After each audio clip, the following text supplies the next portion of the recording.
This one's about movies. Oh, movies. Movies, God, movies. They're cool, aren't they? Movies are nice. What if a movie was remade? And then people went and saw that remake and were like, wow, that was a movie. And then maybe they were enticed to look into the origins of that movie and find out that there are other versions of that movie that exists. But it begs the question of, does the remake ruin the original? Now, a lot of people have made this debate of remakes and originals and stuff like that. I paint it more as a remakey reboot sequel rather than a straight remake. Say, for example, John Carpenter's The Thing is a completely different film to the Howard Hawks film from the 50s, both in terms of tone and effects and just, well, basically every single thing about it. Outside of the basic details of people in an outpost in, the Antarctic or whatever, finding a creature from outer space. The bare bones are still there, but there's enough difference that you can watch both films and get a completely different experience. But I was at JB the other day, and for $4.50, they had the Grudge, the remake, the one with John Cho in it. I obviously was like, fuck, that's not a bad price. I've never seen any Grudge film outside of, I don't think you can technically count Scary Movie 2. Was it the second one or the third one? It might have been the third one. No, was it the fourth one? Fuck, I think it was the fourth one. Yeah, the fourth one was War of the Worlds, but also had the Grudge in it. It was the second one that had the ring in it. No, the third one had the ring. The second one had the haunted house thing. Damn, those movies are weird. But anyway, that's like the only references I know to Ju-on the Grudge. I have obviously ordered the Arrow video set, which I'm excited to come in, but that won't come in for another month. Because November now, won't come until December. So I'm thinking to myself, alright, so should I spend $4.50 on this film, but then when will I be enticed to watch it? Will I watch it now and ruin the idea of what the franchise is, and then get the actual films in and be like, I don't really want to watch them because I watched the American version and it was bad? Or do I wait and watch the Japanese versions and then go ahead and watch the American one? And this could also be argued because they also had rings with the S on the end. The one that was technically a reboot sequel about the professor who has a class and they're going to examine the tape and they're going to figure out how to beat Samara or whatever, and then the tape gets leaked. And I remember the advertising was all these people on a plane are now watching the Ring video. It's wow, how scary, except for that they're in a plane. It's not going to do much to them. If this plane ride was, these people had all watched the video and this is the 7 days later and they all happen to be on the same fucking flight, now that would be scary, because it's how does that work? Does Samara just come out of the little screen, but does that mean there's a tiny version of her, like an Army of Darkness, or are we going for she comes out of one screen and kills them all? Or see, that's where your idea is yeah, maybe the fear isn't from Samara coming out of the TV, and instead the build up to it, So I decided to not get either Rings, despite it being $6.50, or The Grudge being $4.50. I'm hey, what a waste of $11 that would have been. Probably. But that being said, I also have the Ring trilogy, the original Japanese trilogy on Blu-ray, of which I've only seen the first one. I have yet to see The Ring 2 or The Ring 0. But I have seen the Gore Verbinski version, the US remake, which a lot of people consider, because outside of the fact that it's a pretty darn good film, a lot of people consider it to be better than the Japanese version. I prefer the Japanese version. I think it sticks its landing a bit better, where the American version, its the final kill is what kind of pulls me away from it a little, but it's not a terrible film, and it's I could also watch the I think I'd already watched the Japanese version before I watched the American version, so maybe that's why a lot of the terror wasn't there for me, because I'd seen the Japanese version. So that's actually a really good example for The Ring, because it's the American version, despite being a really good film, didn't scare me as much because I knew what the idea was, and I basically knew exactly what I was watching, because it was basically a remake complete remake of the original Japanese film. So that's just one of those things. But of course, that's why I'm saying like reboot, sequel rather than remake. Because if it's a film that's a few years later, they're doing an American counterpart of a either British film or just any film that isn't English, is sometimes you need like a little bit of levity. Do you want to watch the remake of the American version, which most people will watch before they watch the, non-English language version equivalent, which is usually the better equivalent depending on the film. Like a lot of the examples would be Rec or Record, which was then transferred into Quarantine, I think. I don't know, it's a really bad title for a movie. I never saw the Quarantine one. I never saw the American remake. I've seen the 4 Spanish films, and at least 2 of them are good. Well, realistically, the first one's a fucking masterpiece. The second one's fine. The third one is a complete waste of fucking time. But the fourth one is interesting. They're not the best films. They're not the worst films. But it's like, am I going to watch the American version? They didn't really make any more American films unless they made direct-to-DVD sequels, which I'm not going to count. That doesn't matter. But yeah, it's just one of those things of, I really considered with the Grudge film because I'm like, oh, I could, but because it wasn't considered a critically regarded film, I looked on Letterboxd, I looked on IMDb and Rotten Tomatoes and all that stuff to get a general consensus of what people thought of this film, and well, for the most part, most people I knew or followed were like, this is just a fucking waste of a film. Like, even people I didn't follow who, reviews on Letterboxd were talking about how it was just a waste. It's not worthy of anyone's time, whatever. And I'm like, for $4.50, I'd be better off watching on Netflix or something. He says, knowing that he doesn't pay for Netflix. Haha, family account, motherfuckers. But like, it's probably not on Netflix either. So it's like, I don't know, do I get it from the $5 bin at JB, or do I pirate it or something? Because I'm like, I'm not going to fucking pirate The Grudge. Are you kidding me? Like, do you know how hard that could probably be? Because no one fucking likes that movie. And it's just one of those classic examples too of, produced by Sam Raimi. Fuck, that means it must be good. Now that feels like a whole different video where I talk about the movies that Sam Raimi has produced, the horror films that he's produced. Have they been worthwhile at all? I think 2 of them have been worthwhile, and I'm pretty sure one of them was Crawl. I think he produced that one. I don't know if he. I don't give a shit if he did, because it's a fucking good film. But so, that's just a different thing as well. Like, there's always someone who has to be the American equivalent person to be like, I'm gonna take this concept and readapt it into the American audience, but because I don't want to waste my time directing it, or writing it, or really doing much, I'm just gonna produce it, put a bit of my money into it to get a lot more money out, because I know that it's gonna be cheap and low budget, and it'll make a lot of money in the US because it's a big name overseas. Oh, The Grudge, that must be good because it's this big title. But I'm pretty sure there already was American versions of The Grudge already. I'm pretty certain. I'm not that much of an expert on most of the 2000s Japanese to American cinema, but I'm pretty fucking sure that The Grudge was already made, to the point that, of course, Scary Movie fucking spoofed it. So, that's why I'm pretty sure it was already made. I'm pretty sure. I'm trying to think of a casting choice. Who would they have casted it? Like, if you got Naomi Watts for The Ring and The Ring 2, I'm pretty sure she was in The Ring 2, which I haven't seen and probably won't, despite it being directed by the Japanese director from the original Japanese film, which is bizarre to me, despite the fact that people were like, yeah, no, The Ring 2 kind of sucks, but then I'm pretty sure Rings is meant to be the 3rd film, but again, not tied to the, characters of the first 2 films, and just a thingy. Like, obviously they did The Ring 2 in the US because they were like, hey, the first one did really, really well, let's get Gore back and we'll do it again, as in Gore Verbinski. And he's like, no, I'm being bought out by Disney, I'm doing pirate movies now. Had he already done the pirate movies by that stage? He probably had. It doesn't matter. Those pirate movies fucking... Is that even him? I don't know.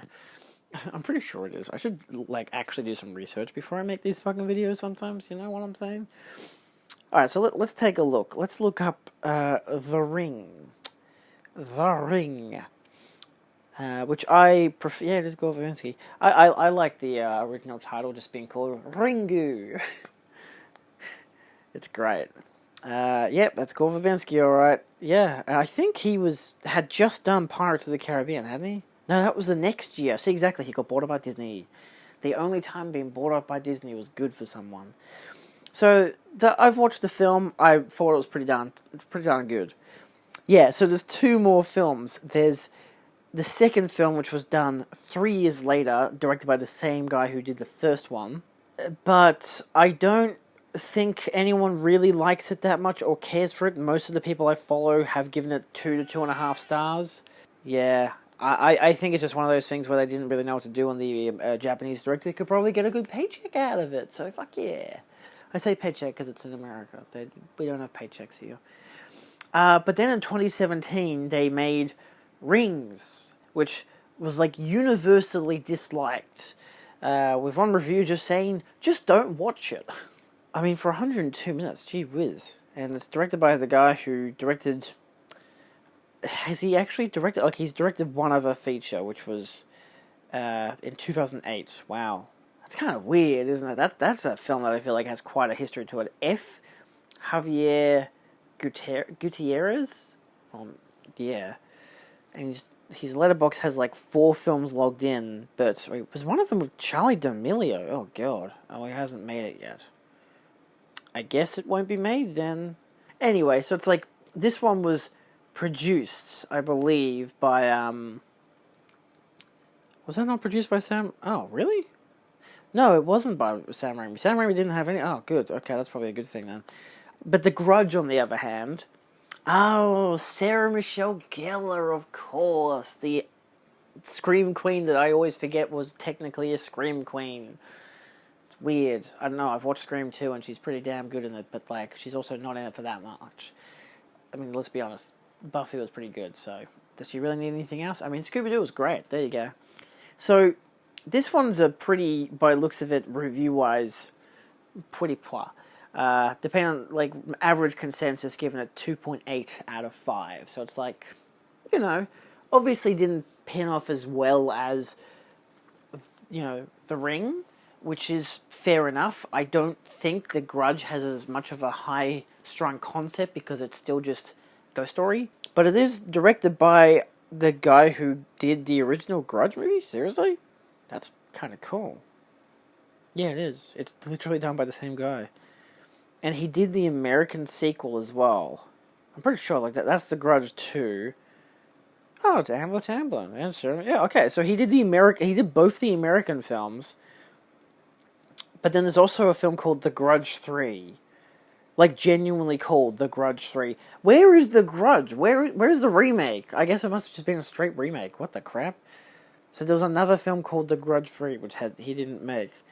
There's just called a film in 2020 because they have like related films or films in the same series, and it was not in the same series. So there's the first 3, and then there's 2020's The Grudge, which was directed by Nicholas Pesci, who has done other films that I've never heard of. Fair enough. I think he did music videos. Has directed over 30 music videos for various artists. Oh, good for him. Yeah, not a lot of people like this one. 1.7 is the average consensus. It's out of 5, that is. This was the one that was produced by Raimi. So, that's one of those weird things too, where, yeah, let's look at Sam Raimi as a producer.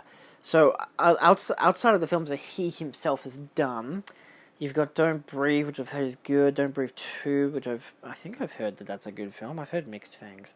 30 Days of Night, The Grudge. Okay, so he had produced the original Grudge film that was in the US, so I guess he has enough. Oh, I have the rights to this film in the US, maybe, so I'm gonna just hire a guy to make another one. Maybe that was why they made it. He's produced a lot of bad horror films. He produced The Grudge too, so I'd assume that he has probably produced maybe all 3 Grudge films. Okay, probably not, because the third one doesn't seem to be here. Yes, classic Poltergeist. My god, so many bad movies. Oh, god. I don't blame Sam Raimi. Do I need to blame Sam Raimi? But yeah, that's just one of those things of... Obviously, there's the unequivocal thing of, if you watch a remake, will it ruin the original? And that's obviously a question that depends on the fucking movie. You know, if it if it's a horror film, and it presents the exact same form of terror that the original version had, then realistically, if you see the remake before you see the original, then most likely you'll have not just gotten the idea, maybe the twist or whatever, but basically everything that's carbon copied into the remake. If you then go to watch the original and you're like, the original's fine, but then you like lesser it in your mind because you've seen the remake first, but then realistically you should be like, oh, so you're telling me the remake is just the exact same fucking movie? Which isn't exactly a weird thing. Oh, fuck, a remake is the exact same movie as a previous film that exists. Who would have thought it? But again, there's obviously the question of, is the remake better than the original kind of deal, but that doesn't really matter. It's more of, does it ruin the effect? And again, it obviously depends on the film. I don't think if I had watched the 2020 Grudge film that it would have ruined the original Grudge film, like the Japanese one. Maybe if I had watched the original American remake from the trilogy, the Sarah Michelle Gellar version, then maybe that could have deterred me a little. Maybe that would have thrown me off and I'd be like, oh, when I watched the actual Japanese one, I'd be like, oh, this is just the same film but in Japanese, So it's like, there's a market like that, which I can understand why they make these films. Oh, we want to make something that's really big because this movie was really big.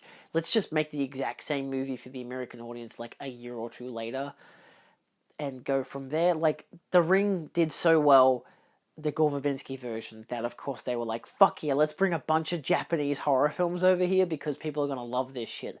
And then they made The Grudge, which was like, oh yeah, well, we did another classic, modern Japanese horror film, and we got the exact same director to come in and do it, who again has done a lot of those films. Weirdly, has it just all been the same guy? I know was it The Grudge and Samara from The Ring that fought, or was it a different film? No, it was Spiral, wasn't it? Because there's technically the official sequel. The unofficial sequel to The Ring was Spiral, which you can get on the Arrow Video sequel, which is really interesting because the Arrow Video box set has, in the second film, they have as a special feature a whole different movie. They have Spiral on it, so it's like, yeah, it's weird. But yeah, I don't have much, I think, of input because it's like, again, what movie can I really compare that's a straight remake? Because I think if it's a straight remake, it would probably ruin the effect if the remake isn't done well enough. Like, I think a good one might be Let the Right One In, which the Swedish version, I believe it's Swedish, fantastic film. Again, this isn't a good example because I haven't fucking seen the American remake, but apparently the American remake, despite being very similar, and is also very similar, more similar to the book to certain elements, is still enough of its own film. So that one I'm also still quite interested to watch, because the idea of it and the fact of like all these different elements from director Matt Reeves to all these cataloging things, that it's not a complete remake, that the guy who wrote the book likes both adaptations and all this kind of stuff, that like it's still gotten really positive feedback, and I'm like, okay, I'm not dissuaded from watching Let the Right One In, the American version. It's not called. Was it called Let Me In? I think it's called Let Me In. Yeah, so it's interesting. But yeah, it's just one of those things where I know I'm more specifically just looking at Japanese cinema and American cinema, but like most remakes are done by the Americans because, you can water it down, or it's just a cheap and easy enterprise, and usually it's horror because horror is usually cheap to make. Which is an amusing facet to me, because some of those horror films are exceptional in terms of effects and stuff. But of course, you've got to look at what decade it is. If it's like post-2000, most of the American remakes of, other Japanese or other non-English speaking properties are usually quite poor. It's not always post-2000. Hell, we had the Matthew Broderick version of Godzilla, which was a film, I guess. So I know I have it on my shelf here. It's actually behind me. It's over there. I've rearranged. But yeah. So let me know if you have if you know of any films, preferably horror, but like remakes that are so close to the original but it maybe supersede it, or at least to the point of, do they ruin the experience of the original? That's more or less the question. I think some of them probably would. Again, if it's a film that relies heavily on a twist or that kind of an atmosphere that you do, of like what's unexpected, but because it's a direct remake of a different film, you watch that original film and you're like, oh yeah, well I've seen all this before because it's the exact same thing as the remake. Again, like Gore Verbinski's The Ring. It's basically exactly the same as the Japanese version, but it's like slightly different, but it's very, very much still the same. But that's not a bad thing because they realized it was such a fucking good film that, like, yeah, even if we make it like line for line kind of film, because it's for the American audience, so more English people can watch it, whatever the fuck. But it's like, I don't know, maybe some people aren't scared because they have to read subtitles. I know it is what it is. Anyway, that's really all my thoughts on that. So, I don't know. Thanks for watching. Yeah, just let me know. Give me some suggestions of films that have remakes that are either better than the original or have ruined the original. Let's be honest. Let's look at ones that have ruined the original, because there's a lot of remakes that are better than the originals, and it depends. If it's depending on decades or if it's depending on a few years. I'm mostly thinking of a few years and different languages, because again, you think of The Thing and The Thing from Another World. Of course, The Thing and The Thing, like, you'd say that The Thing is better than The Thing from Another World, but they're both still really good films. So, whereas, you know, The Ring and The Ring, or The Ring and Ringu, are both really good films. But then, is The Grudge 2020 a good film compared to the original Grudge film or the original American Grudge film?